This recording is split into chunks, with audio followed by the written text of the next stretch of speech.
Love them or hate them, those hot lanes are part of our region's road system. Those are those pay-to-play express lanes on parts of 95, 395 in the Beltway. And now, as Adam Longo reports, VDOT is considering steps to install them on the Wilson Bridge.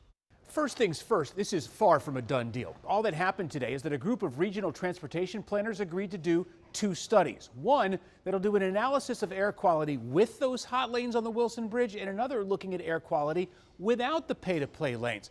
Now, let me show you specifically where we're talking about here. Three jurisdictions involved here. We've got Alexandria, Fairfax County, and Prince George's County in Maryland. So these lanes are going to be discussed on an 11-mile stretch of the Capitol Beltway. Okay, so stretching from here in Springfield, this is the mixing bowl where 395, the Beltway, and 95 come together, stretching all the way down here across the Woodrow Wilson Bridge into Prince George's County and up to Maryland 210 there in Oxon Hill. All right, so who is involved in all of this? All right, the D.C. metro area has a regional transportation planning board, and they met earlier this afternoon. That board consists of leaders from D.C., Maryland, Virginia, and the federal government.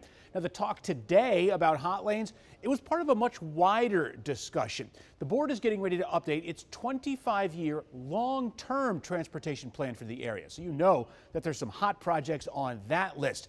Now, here are three things to know about that long-term transportation plan. First, how about this? $3.5 billion to expand lanes and replace bridges like the American Legion Bridge on the Beltway and 270 in Maryland from the Potomac River all the way up to Frederick. How about $4.5 billion to widen Interstate 66 in Virginia outside of the Beltway with hot lanes? And then $545 million for expanded streetcar infrastructure and service in the district. Those are three, just to name a few. Now back to this hot lanes discussion on the Wilson Bridge. Yeah, it was a hot mess.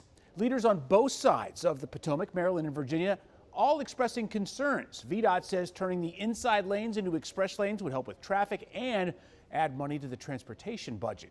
Adam Longo, WUSA 9.